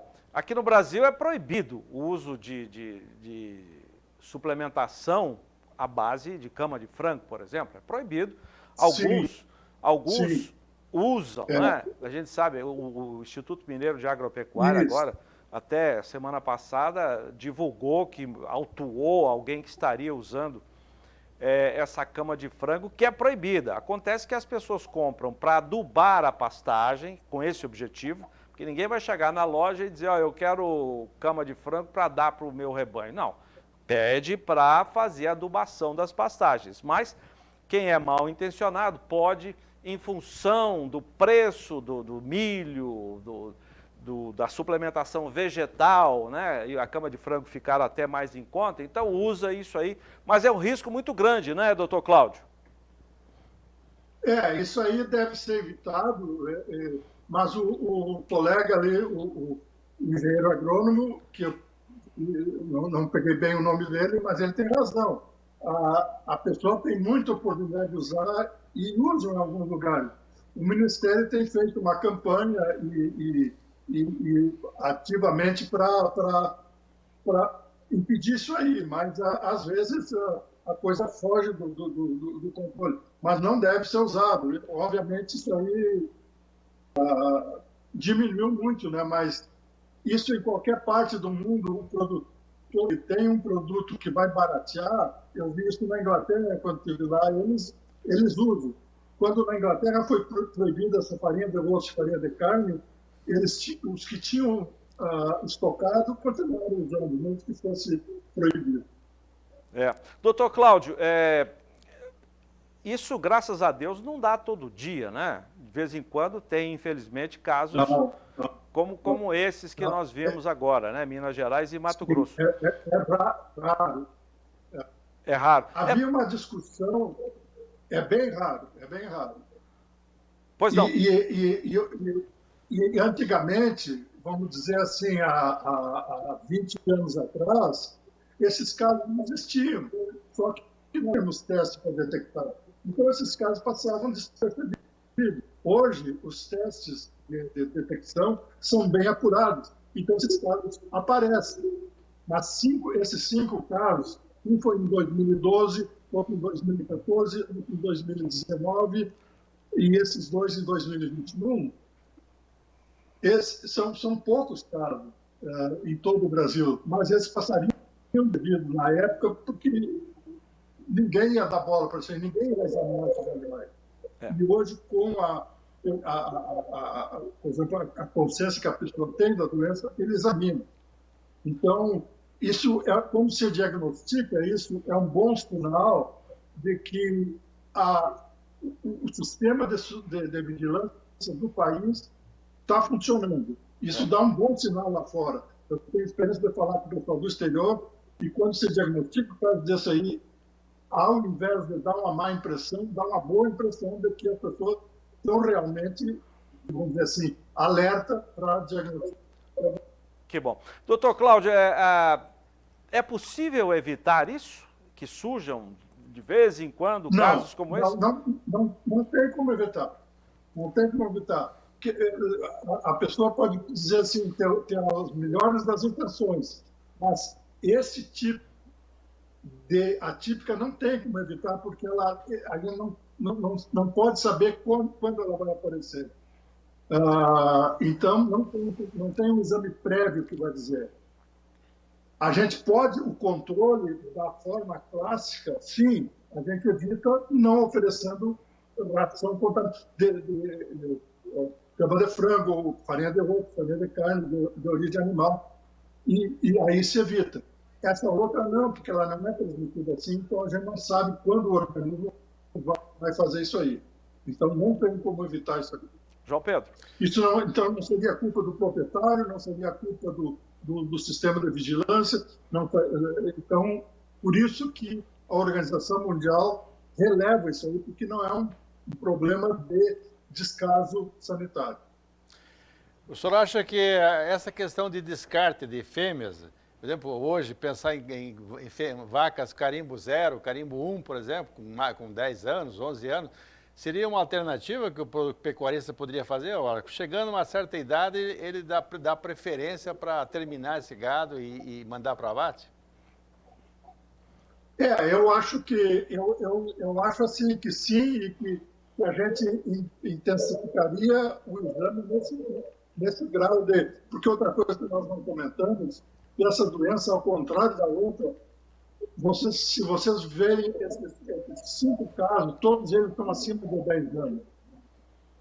Então, isso não vai dar em animais novos, isso vai dar em animais de descarte.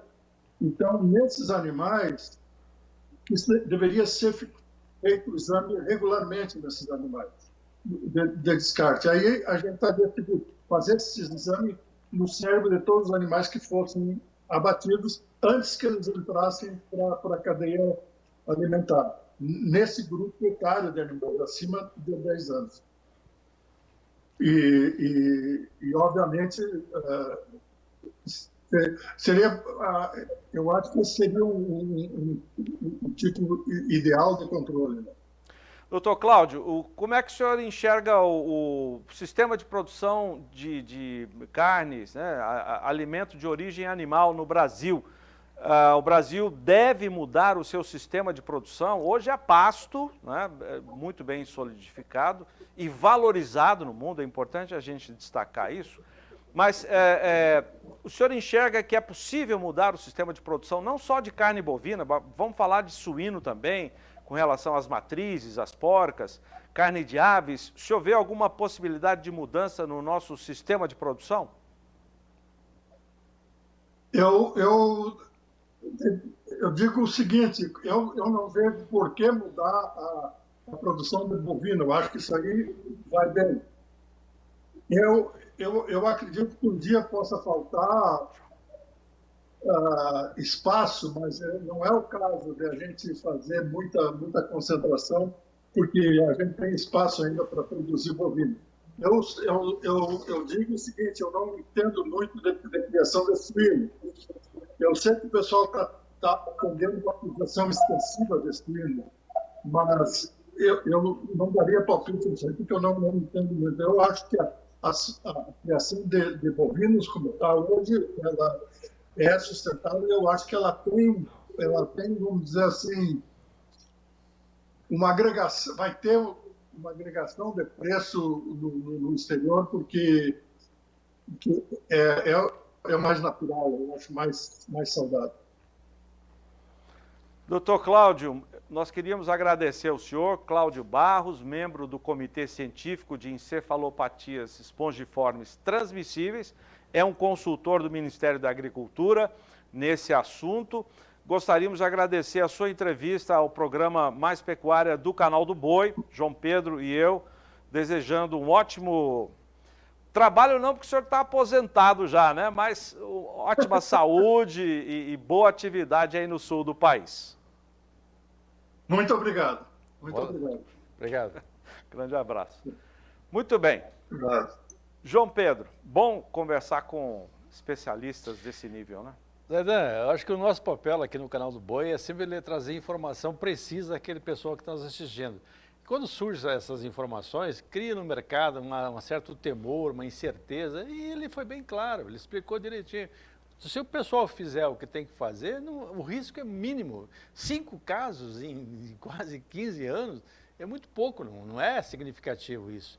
E outra coisa, ele foi bem claro, a importância da vigilância sanitária. Eu acho que toda a cadeia tem que se preocupar com isso, o pecuarista, o frigorífico, todo mundo tem que se preocupar, porque nós dependemos do consumidor. Ele tem que entender que a carne que ele está comprando no mercado, seja a carne que nós vendemos no mercado interno ou exportamos, é uma carne de qualidade. Então isso é muito bom. E eu acho que essas informações dele são úteis não só para os pecuaristas, mas para toda a sociedade. E uma coisa importante que ele disse, já para a gente concluir aqui, você volta daqui a pouco, João Pedro, para falar das exportações que começaram bem o mês de setembro, a exemplo do que foi em agosto, né? Uma coisa importante que ele falou foi o seguinte: o Brasil sai ganhando nisso, porque mostrou seriedade, mostrou agilidade na condução desse caso. Acho que nossa ministra é muito boa de serviço e o pessoal que cerca ela também, né? O serviço de vigilância brasileiro faz um bom trabalho. Muito bom. Essa entrevista foi gravada ontem, durante a edição do Mais Pecuária. 7h06, quase 6 minutos no horário de Brasília. Voltamos a falar da nossa agenda de eventos. 12 de setembro, às 2 horas da tarde, horário de Brasília, 11º leilão virtual de reprodutores da Fazenda Bodoquena. A realização é da Leilogrande e as informações você vê agora.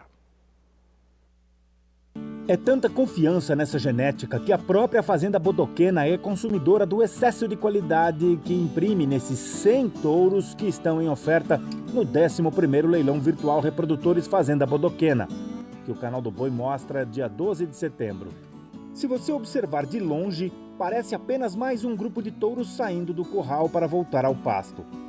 Mas quando eles vão se aproximando, chegando cada vez mais perto, você se depara com a qualidade buscada pela Fazenda Bodoquena nesse desafio do Pantanal de Miranda. Uma superioridade genética estampada em 100 reprodutores que ainda não fecharam 2 anos, passam dos 640 quilos e 35 centímetros de CE, que são 97% elite no Geneplus da Embrapa. Programa que está aqui há 25 anos e que divide a regência desse rebanho com o PMGZ, no qual a tourama é quase toda DECA 1. A Fazenda desde 1983 que faz seleção, então é um sistema de seleção que é voltado para a produção, sempre com um acasalamento direcionado, com o intuito de buscar animais de qualidade, mas principalmente animais que têm um ótimo ganho de peso, carcaça, qualidade genética. Isso aí a gente procura imprimir nos nossos animais o que tem de melhor no mercado. Essa é uma época do ano em que é muito comum as pessoas procurarem o touro para fazer os seus bezerros através de currículo, da marca do touro, dos números. Aqui na Fazenda Bodoquena, o que dá identidade e reforça a importância desse leilão é uma tourama que leva na perna uma tatuagem com um símbolo que é mais do que conhecido, é respeitado, é procurado para um leilão como esse. A famosa marca pá, tatuada em cada um dos touros que está à sua disposição. A linhagem marca pá, ela é muito forte.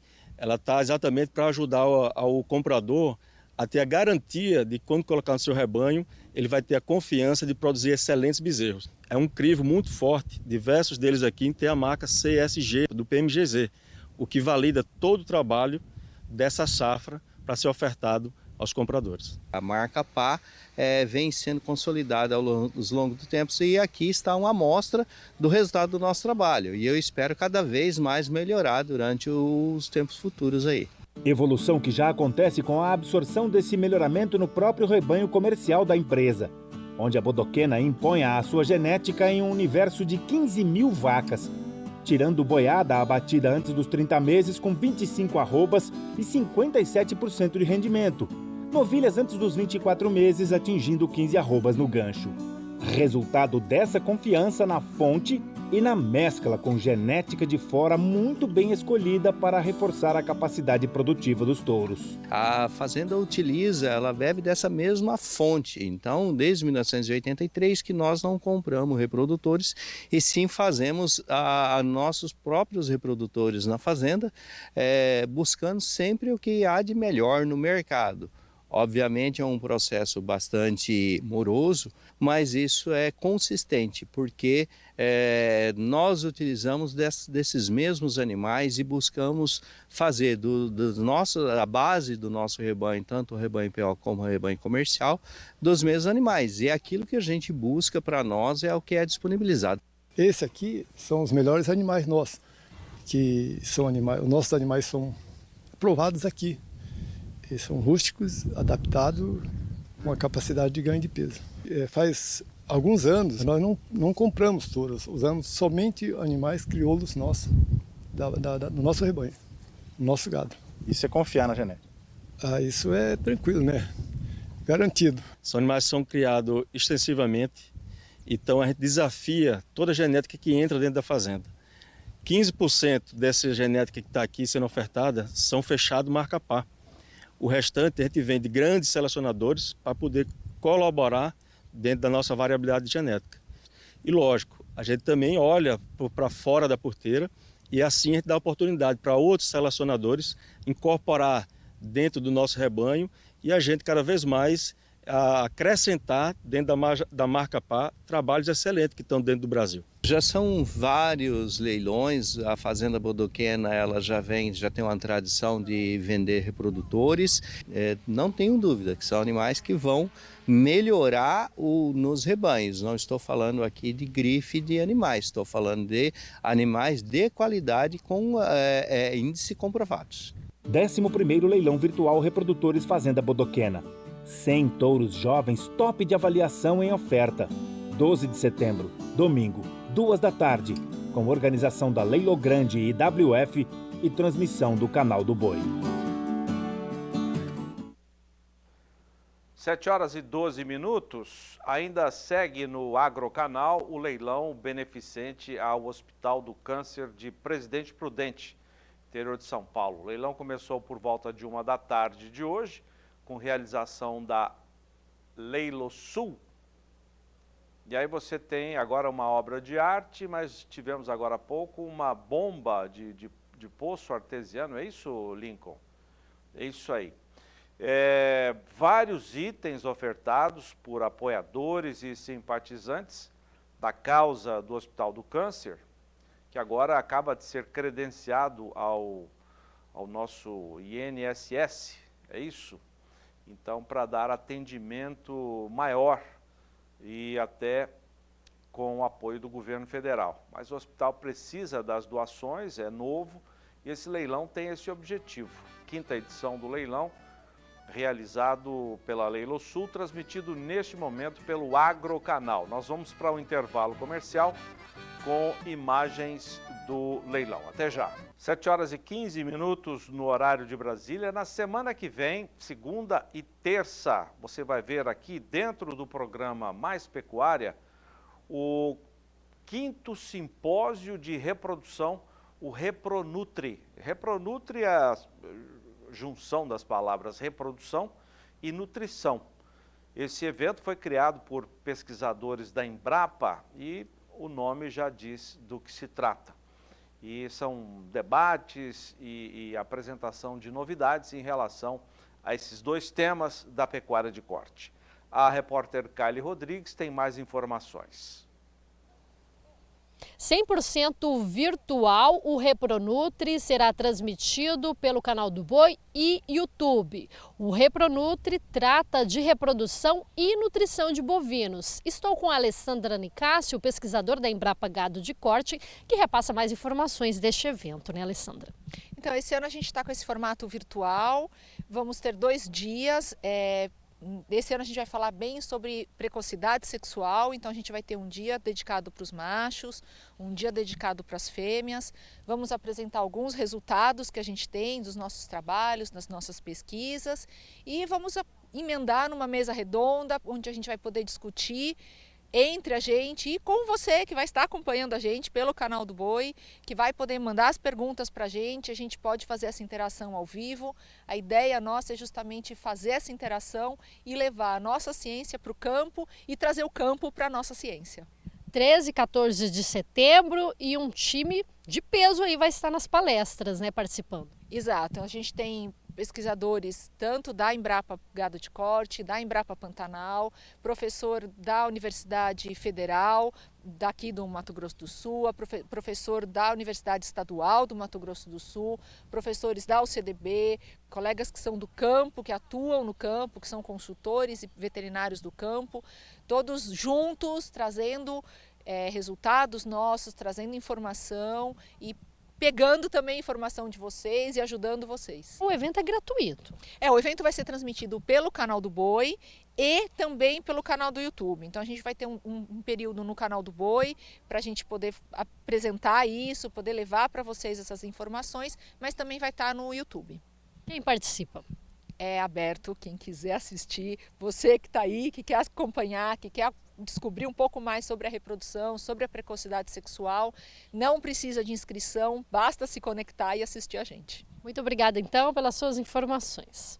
De Campo Grande, Kylie Rodrigues. Muito bom. Será das 6 da tarde, horário de Brasília, às 7 da noite, dentro do programa Mais Pecuária. E como disse a pesquisadora, não tem necessidade de fazer a inscrição, se acompanha, assim como está acompanhando agora, a nossa programação, ou aqui no canal do Boi, ou também pelo YouTube. Depois que encerrarmos às 7 horas da noite, o evento seguirá com transmissão também pelo YouTube. Então, segunda-feira, segunda e terça, das 6 às 7 da noite, no horário de Brasília, aqui no Mais Pecuária.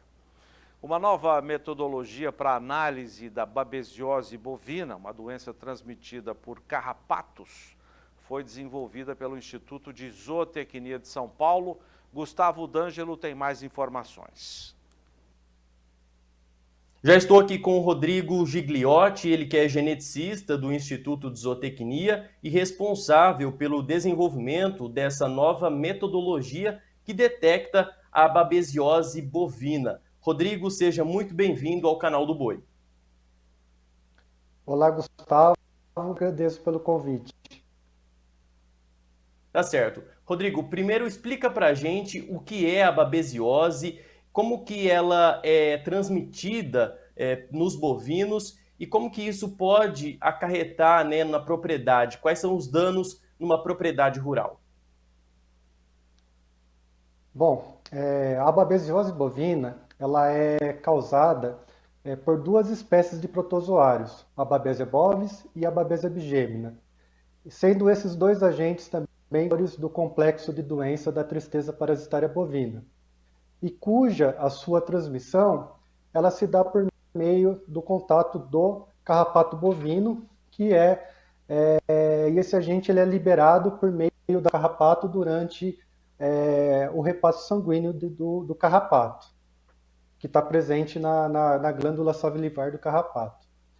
E a babesiose bovina ela é um dos principais fatores limitantes na produtividade dos rebanhos bovinos, né, na pecuária brasileira, e principalmente acometem aqueles bovinos que possuem certo grau de sangue taurinos, né, as raças de bovinos, aquelas conhecidas como raças europeias. E dentre os impactos que causam, né, além de influenciar nessa produtividade de uma maneira, eles estão associados com o aumento da mortalidade dos animais, ocorrência de abortos, redução da fertilidade e também na queda da produção da carne e do leite.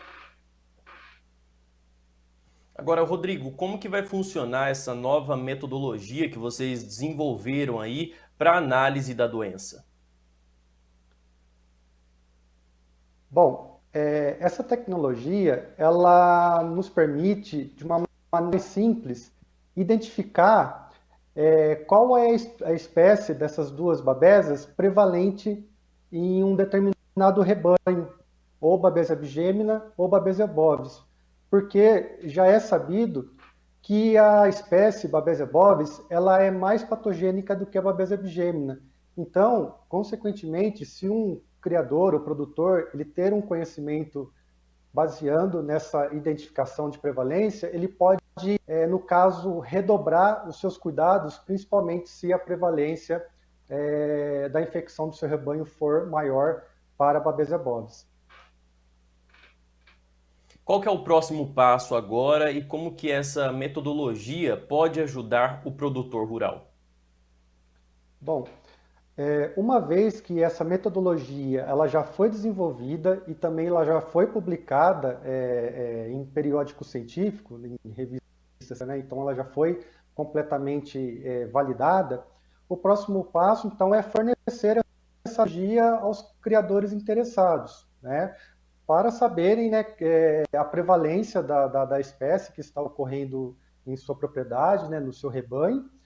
E agora, e essa tecnologia, no momento, quem começou agora a fornecer é o Instituto de Zootecnia, com o laboratório, né, nosso laboratório de biotecnologia, ele fornece esse tipo de serviço. Então, se o produtor tiver interesse, é só entrar em contato com o laboratório de biotecnologia do Instituto de Zootecnia de Nova Odessa. Tá certo, Rodrigo, muito obrigado pela sua participação. Eu acabei de conversar então com o Rodrigo Gigliotti, geneticista do Instituto de Zootecnia e responsável, né, pelo desenvolvimento aí dessa nova metodologia para análise da babesiose bovina. Muito obrigado pela sua participação. Eu que agradeço, Gustavo. Mais da nossa agenda de eventos, neste sábado, a partir de 1 da tarde, horário de Brasília, 32º leilão virtual Prudem Mocho.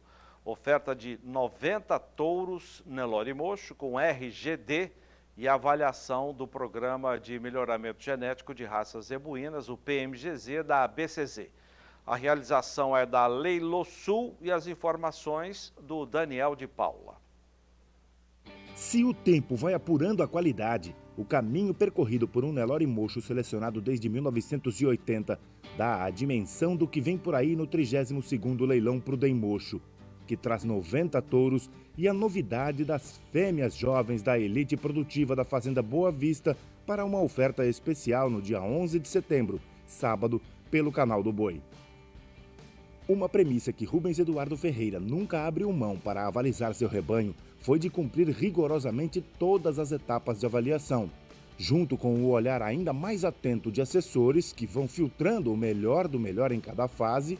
Pronto, temos a receita de uma tourama toda DK1 no PMGZ, que chega ao leilão com uma variabilidade genética bem aplicada, inclusive com alguns touros Nelore padrão, apadrinhando o rebanho e fortalecendo a influência que esse mocho pode exercer em qualquer plantel, graças aos mais de 20 pais diferentes nesses filhões do leilão. Não existe um reprodutor perfeito em todos os sentidos. Eu sempre trabalhei com pouca endogamia. A gente tem que ir somando. Então você busca uma qualidade que é importante num reprodutor, aí você vai buscar outra qualidade em outro reprodutor. Então eu uso essa variabilidade genética muito grande em vários touros, sempre olhando os melhores touros na avaliação genética e os melhores touros de fenótipo que se encaixa na minha seleção. São filhos de vários touros, touros muito bem avaliados, que têm tido bons resultados em vários rebanhos, e a gente pode observar isso aqui também. Então, touros assim, tem para agradar a todo o público, a quem quer fazer repasse, a quem quer fazer fêmeas de qualidade, a quem quer fazer machos de qualidade, bezerros pesados. Então aqui é uma gama de ofertas de qualidade total. E uma coisa que nós constatamos esse ano foi que nós olhamos primeiramente o fenótipo com todas as medidas de peso, de CE, de circunferência escrotal. E por último, que é um sistema aqui na fazenda, nós deixamos a avaliação genética. E coincidentemente, eu fiquei impressionado que a hora que eu fui olhar a avaliação genética, todos os animais eram DK1. Isso prova o tanto que é importante, o tanto que é bom o PMGZ da BCZ. Já tem todo o respaldo da seleção, né? 41 anos de seleção, para você chegar até aqui não é fácil. Você tem que ter dedicação, tem que ter persistência e tem que conhecer o seu gado. Quem não conhece o rebanho que tem não consegue perdurar tanto tempo na raça. E o Rubinho, ele é excelente nisso, é um baita de um criador, já fez um pré-a-parte de excelência aqui e cabe a nós, assessoria, só fazer o manejo final e facilita o nosso trabalho quando você trabalha com um criador que nem o Rubinho, que a gente já sabe que a qualidade é alta. O leilão foi criado quando eu tinha 5 anos de idade, então praticamente vivi essa história, vivi esse sonho de realização de um leilão que virou uma referência dentro da raça Nelore Mocho do Brasil. E acredito que estar onde a gente está hoje, uma referência nacional, é fruto de um trabalho de muita seriedade, muito comprometimento, um trabalho de seleção maciça que vem ao longo dos anos. E logicamente também, Daniel, a gente também tem o produtor, o pecuarista que compra os nossos animais, ele tem total respaldo da marca Prudem Mocho. É um pós-venda garantido desses animais. E como uma espécie de brinde desses 32 anos de Prudem Mocho, a grande novidade desse ano é a presença delas. Rubens Ferreira separou fêmeas especiais da sua reserva genética para ofertar no leilão. Novilhas prenhas, bezerras da mais alta genética que representam essa marca consolidada no mercado do Nelore Mocho e que vai atiçar muita gente que pode, inclusive, fazer touros com essa forma que está à venda esse ano. Vai fazer falta aqui ou o senhor vai fazer outro? Olha, fazer falta vai, porque, logicamente, o meu rebanho é pequeno, não é um rebanho muito grande, e elas estão na cabeceira, na ponta da pirâmide. Mas eu acho que nós temos que atender o mercado. Com dó, com dor no coração, e ele me deu liberdade de eu vir aqui no dia, a gente apartou as bezerrinhas, e eu falei, Rubens, eu vou tirar a nata. Ele falou, e é para tirar, eu quero oferecer isso, e eu quero oferecer o que eu tenho vontade de ficar para mim. Principalmente a fêmea. Quem vai comprar uma fêmea que tem uma seleção que é muito exigente, tem uma seleção apurada, ele não vai comprar uma fêmea mais ou menos. Ele quer comprar o top do top. E aqui nessas fêmeas, pela primeira vez, nós estamos abrindo mão dessas top fêmeas no leilão. Isso foi até um motivo de discussão entre nós aqui dentro da fazenda. É dor no coração? Sim, mas é alegria e satisfação porque a gente está oferecendo um trabalho de 41 anos de seleção. Prudem Mocho, 32 anos. 90 reprodutores Deca 1 da geração 2018 e 2019. Além de 15 novilhas prenhas e bezerras top da seleção em oferta no dia 11 de setembro, sábado, 1 da tarde, com organização da Leilo Sul e transmissão do Canal do Boi. O Mais Pecuária termina aqui. Muito obrigado pela sua audiência. Voltaremos amanhã às 10:05 no horário de Brasília. Eu volto antes, pela manhã, com o Canal do Boi News, que a partir desta semana começa às 11h55 no horário de Brasília. Você fica agora com o Na Batida do Martelo. Nesse horário, na nossa programação, você tem o programa Terra Pecuária. E eu tenho a informação da nossa coordenação de programação que hoje o Terra Pecuária será apresentado logo após o Na Batida do Martelo, que hoje tem a apresentação do nosso companheiro José Cunha. Bom final de feriado e até amanhã.